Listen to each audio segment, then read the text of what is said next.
The factory must grow, and sooner or later, hostile Nauvians will have to be cleared out of the way. Before going on the attack though, take some time to go fishing. Fish can be hand mined 5 at a crack in the same way that you would mine a tree or raw ore. It's even possible to automate snatching them out of the water with inserters, preferably long-handed ones. An ample supply of the more obvious turrets, ammunition, and repair packs is also needed for success. Our first example will be without heavy armor, which is made from steel, but that's a recommended upgrade as soon as it's available.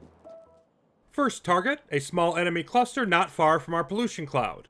Worms are the most dangerous type of enemy. Long-ranged acid splash attacks not only do damage if they hit you, but they leave a puddle that will damage you if you walk through it. Early on, it's a good idea to attack from whatever direction will allow you to knock out the most worms quickly. Small biters are fast, weak, and have no ranged attack. At this point, they're the only mobile enemy variant. Spawners spawn, producing more mobile attackers when appropriate. Despite the common parlance, biters are only one species of enemy. As we approach, place a couple turrets to clear out the biters. More will emerge from the spawners, but at a limited rate. Move in a bit with a couple more turrets, being careful to stay out of the range of the worms, which takes some practice. This method of leapfrogging closer is known as turret creep. When we near the worm's effective range, the critical moment has arrived. We need to push close to where the worms are, drop some turrets quickly, get ammo in them, and not get killed in the process. The worms don't take kindly to this. That green bar you see going down is our health. If it's eliminated, you die, which would be bad. More ammunition, please. The worms are down, but some of the spawners and biters are still around. In the turret detail, you can set target priorities, but in the frenetic attacking of an enemy base, that's really not practical.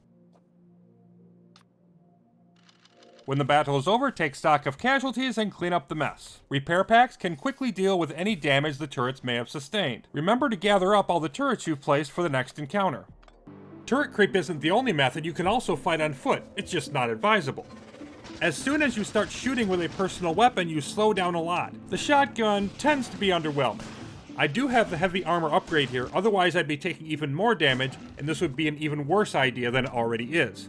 One of the best ways to use the shotgun is against enemy structures, but you want to be at close range to limit the spread of the bullets. And closing to short range with an enemy spawner is a really good way to get yourself shot. Time to use the fish potions and heal ourselves while we get out of range of those worms. If you die, you can respawn, but obviously better not to. Grenades are an effective area explosive, but they're a bit tricky to use. Eventually you need to stop firing and just run with the grenade, throwing them at your targets. Right-click to use a grenade, use a fish, or any other similar item. That was too close for comfort, but at least all the worms are dead.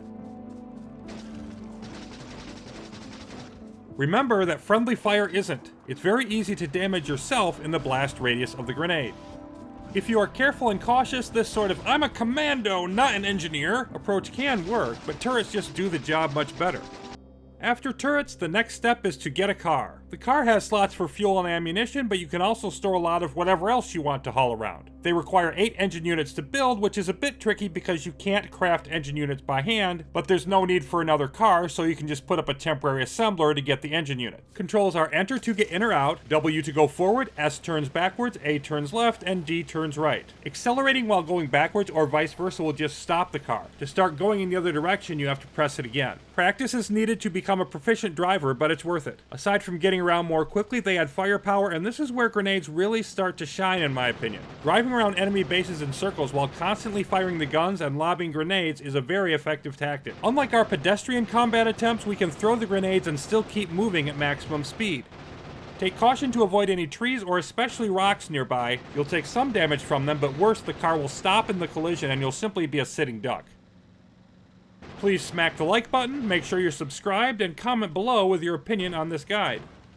The flashing red caution indicates something has taken damage, the car in this case. Repair packs to the rescue, just as with the turrets.